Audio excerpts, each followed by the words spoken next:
Good morning. आप सभी का मेरे यूट्यूब चैनल पर स्वागत है।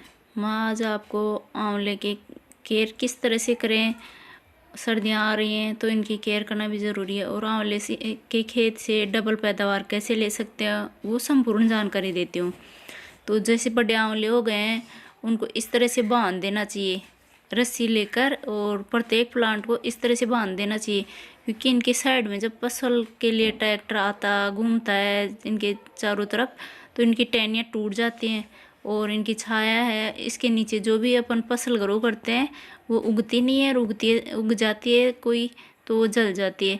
इसलिए इनकी इस तरह से पूरे की बांधना बहुत ज़रूरी है, इस तरह से केयर करना ज़रूरी है जिससे प्लांट भी लंबा होता रहेगा और नीचे इनके फसल भी तैयार हो जाएगी। ये देखिए हमारे इतने इतने लंबे प्लांट हो गए हैं आंवले के, तो इन प्रत्येक प्लांट को इस तरह से हम बांध देंगे, छोटा है या कोई बड़ा है सभी को इस तरह से बांध देंगे, जिनसे इनकी चौड़ाई के बजाय थोड़ी लंबाई बढ़ जाएगी, और इनके साइड में हम गेहूं की फसल ग्रो करेंगे। तो इनकी फसल ग्रो करने से हमें डबल बेनिफिट हो जाएगा। ये गेहूं की फसल ग्रो करने के लिए जो पहले पानी चलाकर जो हैं इसको पलाव करना वो कर रहे हैं, जिससे ये इस तरह से मिट्टी गीली हो जाएगी, उसके बाद इसमें गेहूं ग्रो कर देंगे। तो उसके लिए ये पहले इस तरह से पानी चलाना ज़रूरी होता है फव्वारों से। जब मिट्टी गीली हो जाती है उसके बाद बिजाई होती है। तो इस खेत को हमने रेडी कर लिया है। इसके अंदर पहले है जो मुर्गी की बीट होती है और गोबर की खाद, वो दोनों हमने पूरे खेत में डाल दिए हैं, और उसके बाद है इसके अंदर जुताई करवा के और पाटा फिरवा के उसके बाद इस तरह से पलाव कर रहे हैं इसके अंदर, जिससे है अच्छी पैदावार मिलती है फसल की। इस तरह से ज़मीन को पहले से पूरी तरह से रेडी कर देते हैं तब जाकर, वरना इस तरह से बिना कुछ खाद वगैरह डाले और बिना ट्रैक्टर वगैरह घुमाए इसी तरह से इसमें बिना हल वगैरह चलवाए ग्रो कर देंगे तो फसल है आधी भी नहीं हो पाएगी। इसलिए कि इस ज़मीन को इस तरह से उर्वरित करें जिससे वो अच्छी उपजाऊ बन जाए। जब उपजाऊ मिट्टी होगी तभी अच्छी पैदावार मिलेगी। तो उसके लिए हमने इसको ज़मीन को रेडी कर दिया है, और इसके अंदर अब हमने गेहूँ ग्रो कर दिए हैं। अब जब गेहूँ ग्रो हो गए हैं उसके बाद प्रत्येक प्लांट के अंदर ये ड्रिप है, ड्रिप सिस्टम, जिसको इस तरह से बिछाना होता है। इसको पूरे खेत में इसको बिछा देंगे जितने प्लांट हैं उन सभी के अंदर, जिससे इनमें पानी चलाया जा सके। वैसे प्रत्येक प्लांट में किसी बाल्टी या किसी भी अन्य बर्तन से डालने चले तो कई दिन में पानी नहीं डाला जाएगा, ज़्यादा प्लांट होते हैं तो जहाँ भी आप इस तरह से खेतों में इस प्लांट का बगीचा ग्रो करो तो वहाँ ड्रिप सिस्टम होना बहुत ज़रूरी है।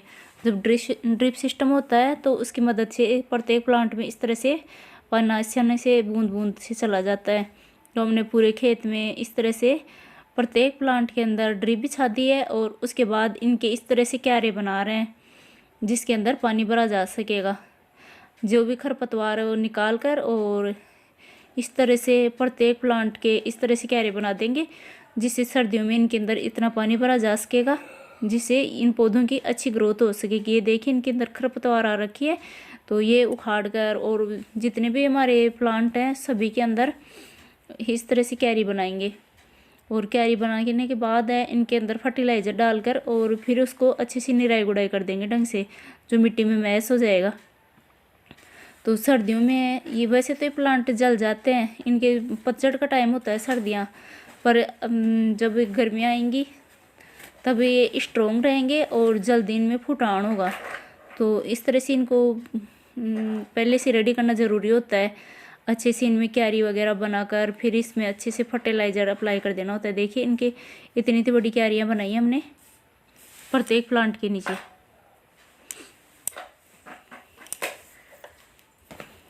क्योंकि सर्दियों के अंदर ये प्लांट जल जाते हैं जब इनकी केयर नहीं हो पाती है।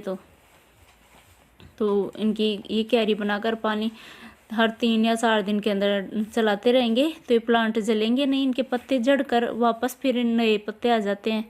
पतझड़ तो लेंगे क्योंकि पतझड़ का टाइम होता है इन प्लांट्स का, पर जब इनकी केयर नहीं होती है तब ये परमानेंट जल जाते हैं, फिर वापस इनमें फुटान नहीं होता है और नष्ट हो जाते पूरी तरह से प्लांट। देखिए इन प्रत्येक प्लांट को हमने पहले से बांधा था इस तरह से रस्सियों से, उसके बाद इनमें ड्रिप सिस्टम बिछाकर और प्रत्येक प्लांट में इस तरह से क्यारी कर दी है। और अब इस क्यारी के अंदर हम वर्मी कंपोस्ट ले रहे हैं, जो प्रत्येक की निराई गुड़ाई की हुई है उसमें ये डालकर और फिर इसमें पानी चला देंगे। तो आपके भी जो जितने प्लांट हैं आप उसकी इस तरह से केयर कीजिए जिससे आपके प्लांट लंबे उसके घने छायादार वृक्ष हो जाएंगे। और इतने तो बड़े प्लांट हैं तो इनके अब की बार है ना फ्रूटिंग होना स्टार्ट हो जाएगा इस तरह से केयर करोगे तो ये केयर करना बहुत ज़रूरी है। तो यदि आपको मेरा वीडियो अच्छा लगे तो लाइक शेयर एंड सब्सक्राइब ज़रूर करना, बेल आइकन प्रेस करना जिससे आपको मेरे नए वीडियो की नोटिफिकेशन मिल सके। और मेरा वीडियो शुरू से एंड तक देखने के लिए थैंक यू। इसी तरह से आप मेरे वीडियो में सपोर्ट करते रहना।